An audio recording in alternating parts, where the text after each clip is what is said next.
What should you wear to your first pole fitness lesson?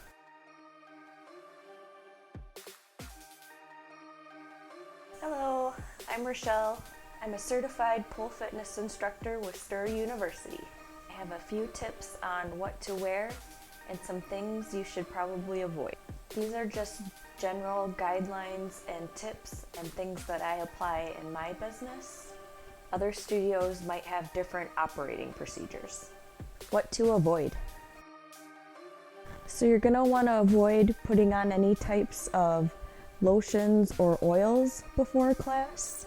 It makes the pole super slick. You're also gonna want to avoid wearing jewelry to class.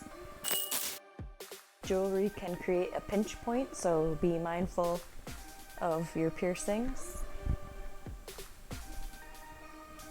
They can also nick the pole. Any types of zippers or buckles, anything else that could nick the pole could also be a pinch point. You'll also want to avoid clothing that covers the majority of your arms or legs.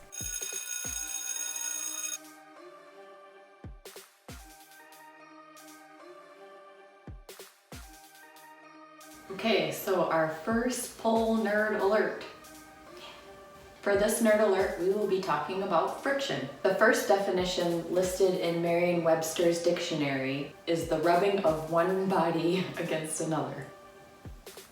The second definition of friction is the force that resists relative motion between two bodies in contact. Question: what is the correlation between friction and pole fitness?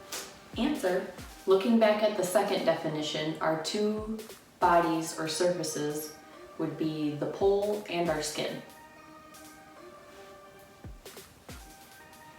Friction acts in the opposite direction of an object's motion. For example, when we are on the pole, our bodies are the object and gravity is doing its thing.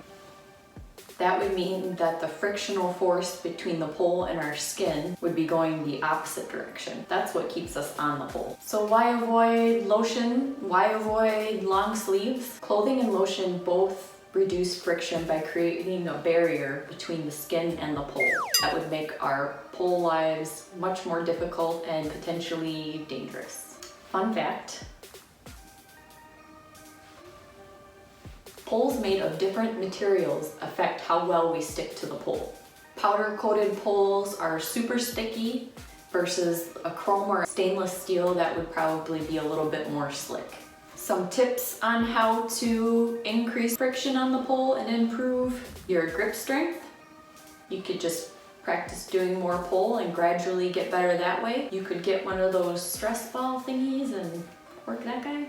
I do want to touch on grip aids because they do help improve your friction. They do help you stay on the pole, but I would much rather you work on your grip strength and practice and get better that way versus the quick fix.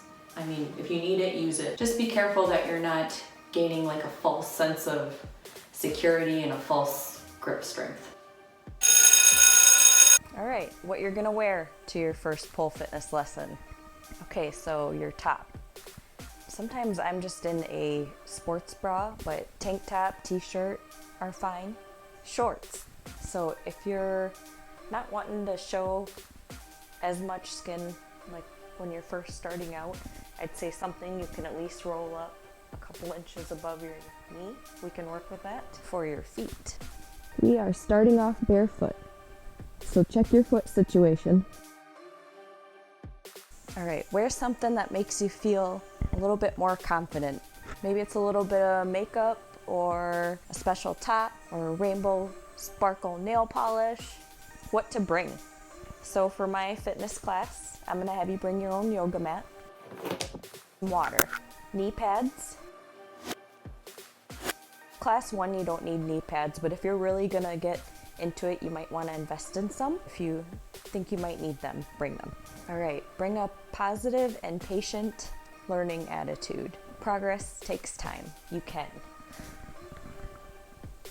At some point when I started, I didn't think I would be able to do this. What I'm doing now, I didn't think that would be possible. So you can, probably. Hi. You probably can't. Sorry. You're kind of in danger right now, just so you know. Excuse me, please.